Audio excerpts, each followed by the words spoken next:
souvent, on me dit, t'as pas une tête de coiffeuse. Ok, c'est quoi une tête de coiffeuse? C'est pas la mienne, ok. Il faut savoir que ça fait 40 ans que je coiffe et c'est vrai que donc j'ai commencé dans les années 80. Et à l'époque, c'est vrai que c'était assez typique.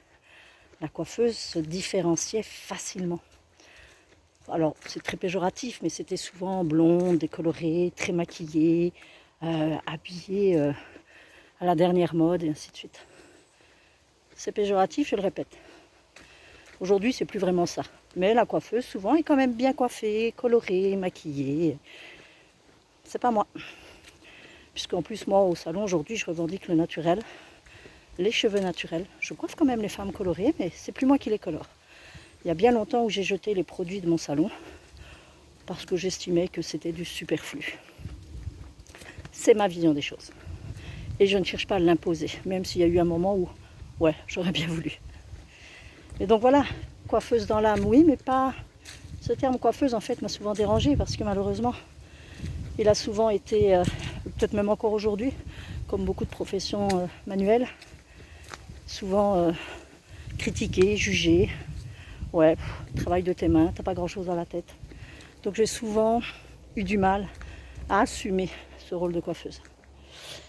Mais voilà, c'est comme ça et on ne changera pas vraiment toujours l'esprit des gens. Et chacun ses idées. Moi, je sais ce que je vaux, ça me suffit.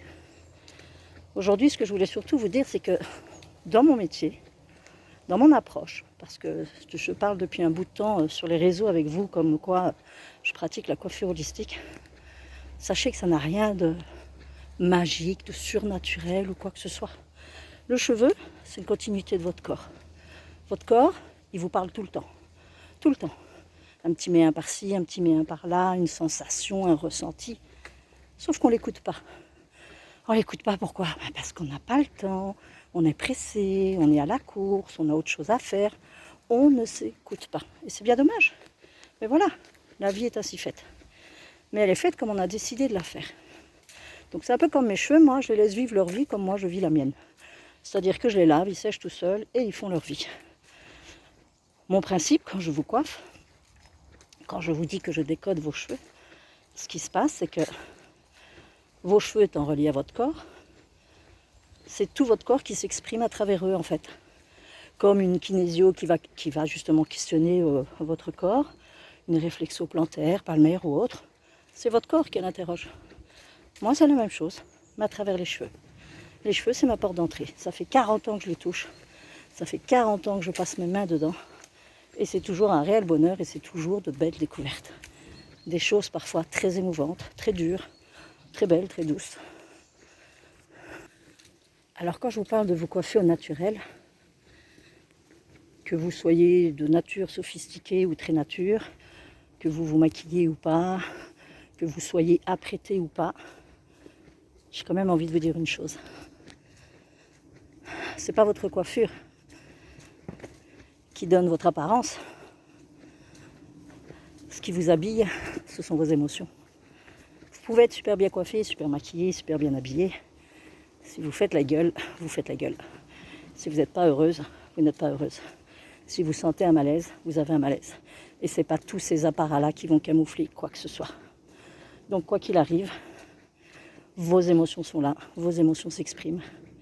Et à travers les cheveux, je vous apprends à en prendre conscience. Je vous apprends à les écouter, à vous observer, à regarder ce qui se passe en vous, ce que votre corps vous traduit, ce qu'il raconte. Et souvent, c'est des choses que vous savez ou que vous ne voulez pas voir, simplement.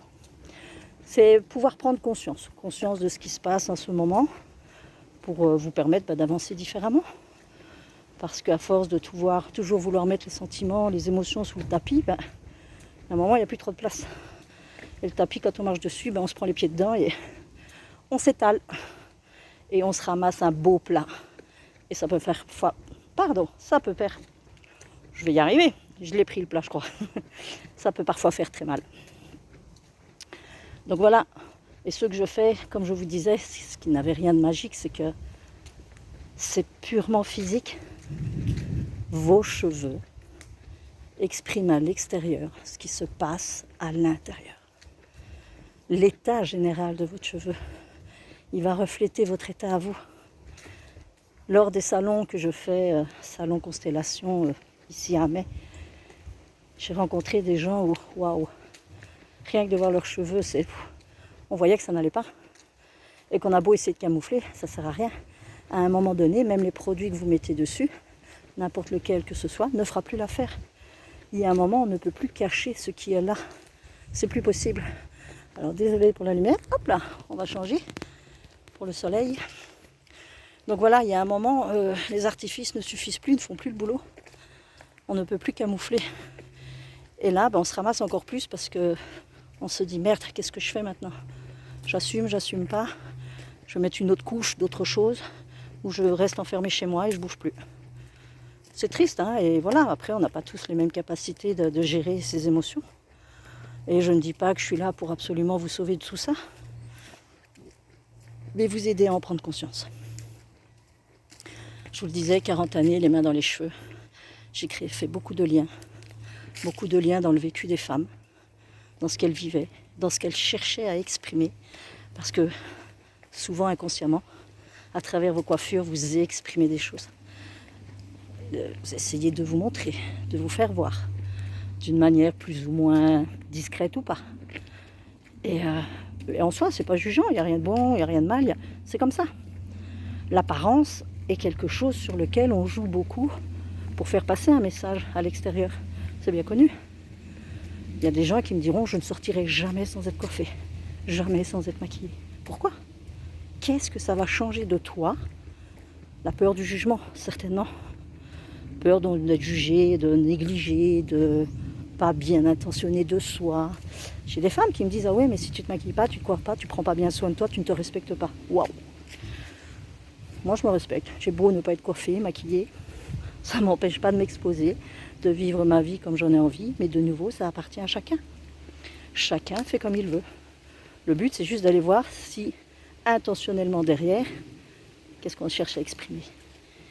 C'est sûr que le regard de l'autre est important. On a envie de plaire, mais dans le sens où on a envie de voir dans le regard de l'autre qu'on est peut-être joli, qu'on est gentil, qu'on est bien, qu'on est... n'importe. On a toujours besoin de se rassurer, en fait. Donc, à un moment donné, ok, comment moi je me considère? Et puis, ça se passe toujours de vous à vous. Donc, chaque cliente qui vient, qui va m'exprimer... voilà, selon ce qu'on va décrire dans ses cheveux, le mal-être. Alors bien sûr, on va me dire, oui, mais mon mari, oui, mais mes enfants, ma mère, mon père, mon frère, ma soeur, enfin, ok, moi je suis là avec vous, je ne suis pas là avec les membres de votre famille. Donc ce qui va se passer, c'est de vous à vous. Avoir l'honnêteté que vous, à l'intérieur, comment ça se passe, comment vous le vivez, qu'est-ce que ça éveille en vous. Alors c'est facile de se poser en victime. C'est facile de juger l'autre, que c'est à cause de l'autre, à cause de la société, à cause du monde, à cause des gens, voilà. Et puis vous êtes la victime. Tant qu'on est dans la victime, c'est sûr qu'on n'avance pas. Parce qu'on va toujours se retrouver en Calimero et toujours trouver à redire que à l'extérieur, il se passe un truc qui n'est pas top. Après, il y a la manière d'appréhender ce qui se passe à l'extérieur. Il y a la manière de comment je le vois, comment je le perçois, comment je l'interprète. Et tout ça va être en fonction de votre vécu, de vos émotions, de votre sensibilité personnelle. Une même situation vécue par deux personnes différentes sera perçue de toute façon de manière différente. Donc c'est ça qui est génial, à chaque cliente c'est une histoire différente. Mais, toujours une histoire en lien avec la mienne. Il n'y a pas de hasard, les rencontres elles sont belles. C'est ça qui y de magique dans mon approche. C'est toutes ces synchronicités, c'est tous ces rendez-vous, je vais dire, pas du tout dus au hasard. Des rendez-vous bien calculés par quelque chose qui nous dépasse, je ne sais pas. Et voilà, alors le côté magique, spirituel, tout ce qu'on veut, oui, mais on est là, on est des corps de matière, on est là pour expérimenter. Et on a besoin de revenir à ce qui est là, la matière, à ce que l'on vit concrètement, pour pouvoir le vivre librement, de façon plus posée possible, pour avancer sereinement en fait. Ouais, des belles phrases à Marie. Bah ouais, je sais bien, mais bon, si on n'essaye pas un minimum, on ne fait rien du tout, ça ne se passera pas bien, c'est certain. Donc voilà, je voulais quand même vous réexpliquer. Vous êtes habillés de vos émotions, mesdames. C'est elle qui vous révèle. C'est pas votre maquillage, c'est pas votre coiffure, ma belle mèche qui tombe. C'est pas vos habits, ce sont vos émotions. Et vos émotions, elles transparaissent tant que vous voulez. Je suis sûre qu'on vous reconnaît, les gens, enfin votre entourage qui vous connaît bien. On n'a pas l'air d'aller aujourd'hui. Si, ça va très bien. Waouh! Il y a des choses qu'on ne peut pas cacher avec le faciès. Même avec une tonne de maquillage, on ne peut pas. Donc à un moment donné, être en paix avec soi, avec ses émotions, bah, c'est se lâcher, c'est se libérer. Et c'est se donner l'opportunité d'avancer plus sereinement. Donc voilà, c'est ce que j'avais envie de vous dire aujourd'hui, pendant cette belle balade dans le bois, sous un beau soleil. À bientôt!